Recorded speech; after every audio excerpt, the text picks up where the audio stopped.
Assalomu alaykum hurmatli ko'ruvchilar. Sharq Turkiston ovozining kundalik xabarlarini ko'rishingizni qarshi olamiz.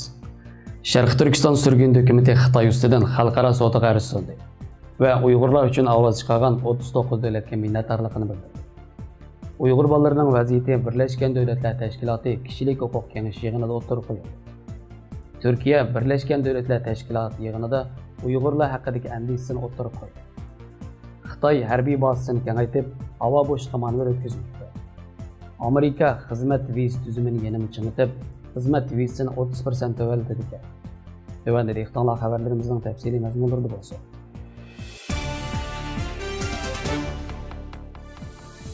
Oktyabr Angliya, Amerika, Germaniya, Fransiya, Kanada qatarlıq 39 dövlət Birləşmiş Dövlətlər Təşkilatı Ümumi Məclisində birləşmə bəyanatı imzalab, Şərq Türkistandakı kişilik hüquq vəziyyəti və Hong Kongның növbətdəki vəziyyətiga bolğan əndisini aşkar ifadə edildi.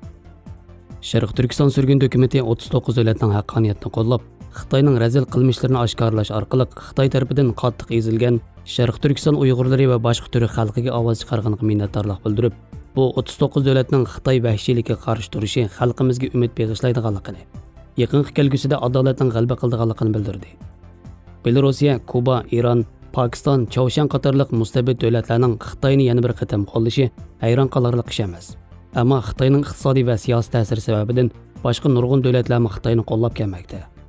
Şərq Türkistanның hazır holati Xitoyning aldamchiligi va yolg'on va'dalarga aldanayotgan davlatlarga bo'lgan bir signal ogohlantirish ekanligini bilish kerak.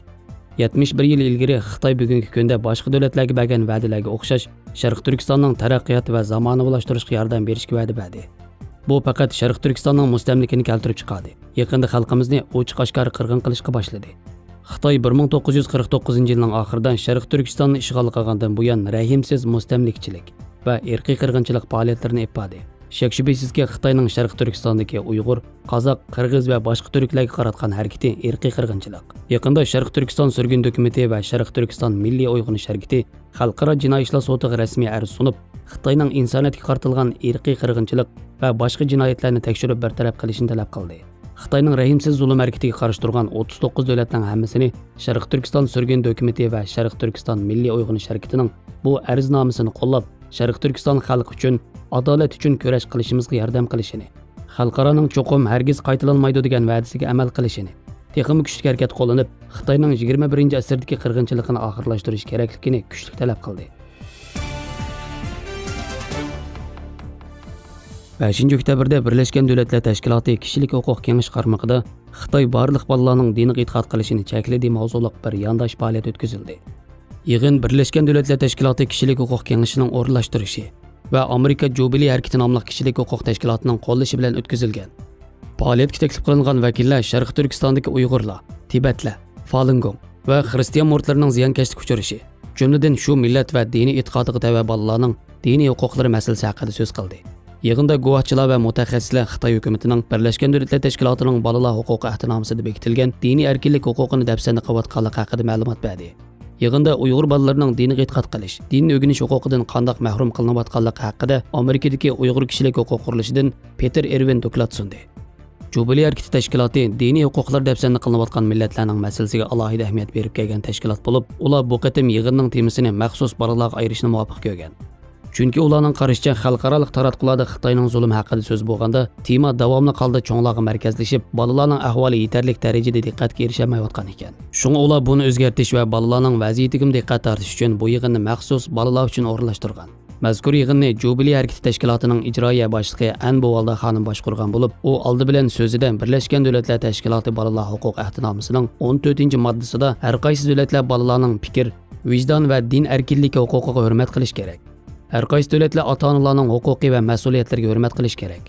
Zarur tepilganda davlatlar bolaning yetilish iqtidoriga moslashgan asosda bolalarning yuqorqidagi huquqlaridan bahramon bo'lish uchun fursat yaratib berish kerak deb belgilanganligini tonishtirib, Xitoy Kompartiyasining bolalar huquqlarini izchil dafsanda qilib kelganligini aytib, Xitoyni bunday qilmishlarini to'xtatishga chaqirdi. Ma'lum bo'lishicha, bu qatim Uyg'ur bolalarining masalasi Birlashgan Davlatlar Tashkiloti kishilik huquq kengashi qarmog'idagi bir yig'inda o'tirib qo'yilishining ahamiyati intayin zo'r bo'lib, Jubilee harakati tashkilotimi Uyg'ur bolalarining masalasi ustida davomli xizmat qilganligini bildirgan. Türkiye Tashqi ishlar ministrligi Birlashgan Davlatlar Tashkilotidan Sharq Turkistondagi Uyg'ur va boshqa musulmonlarning vaziyatidan andish qilayotganligini o'tirib qo'ydi.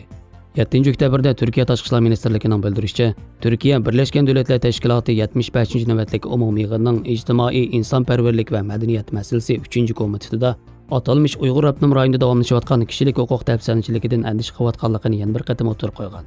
Tashqi ishlar ministrligining bildirishicha, Türkiye dushanba kuni Birleşken Devletler Teşkilatı 75. navbatlik umumiy yig'inda Uyg'ur turklarining madaniyat va diniy kimligiga hurmat qilish va kapolatlik qilishini yana bir qatim murojaat qilgan.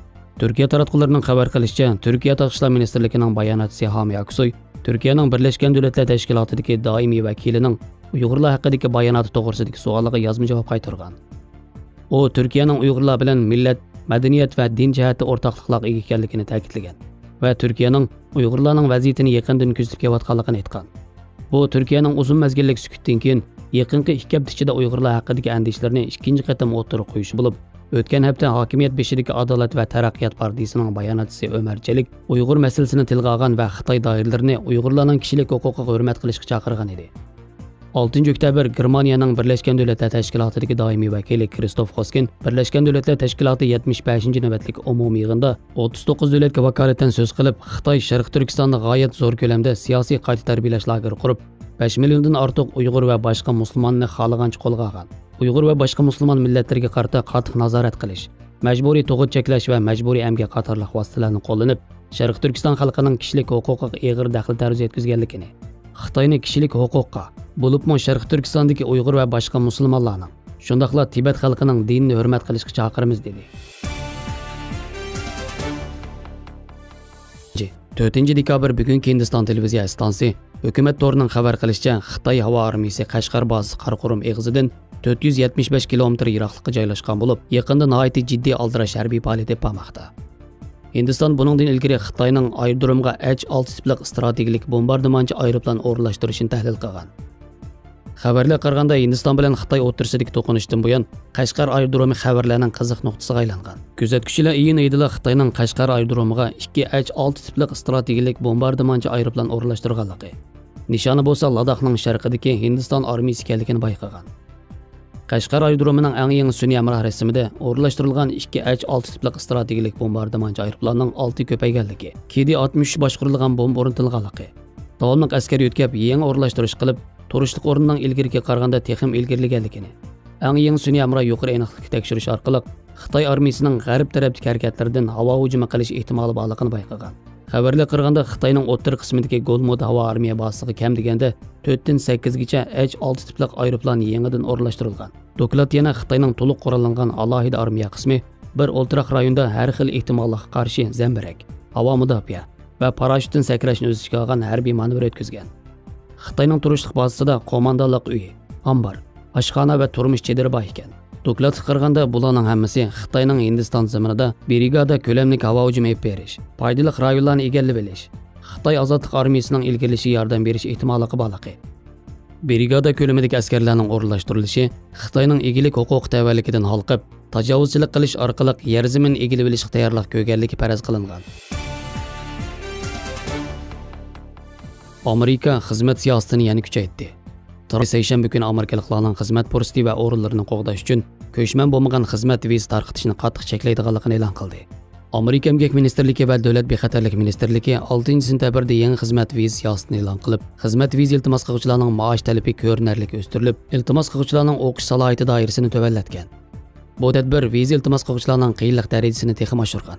Mo'ljallashicha, hozir xizmat vizasi bor bo'lganlarning 3dan biri yangi o'lchamga to'shmaydi ekan. Amerika Emgak ministrligi yangi siyosatning faqat Amerikalik ishchilarning ishga o'rilish fursatini qo'g'dash ekanligini ta'kidladi. Bu viza Amerikaning ko'chman bo'lmagan chet ellik ixtisosliklarga ta'minlangan xizmat vizasi bo'lib, har yili 85 ming tarqatildi ekan. Kuchkiga muddati 3 yil. Cho'qim odam ishlatgich o'rin iltimos qilish kerak ekan. Amerikaning bunday vizasini qo'llanuvchilarining 4 dan 3 qismi fan texnik sohasida ishlaydi ekan. Xabarlarimizni ko'rganingizga rahmat. Ko'rishgacha omon bo'linglar. Xayr xo'sh. Allohga omonat.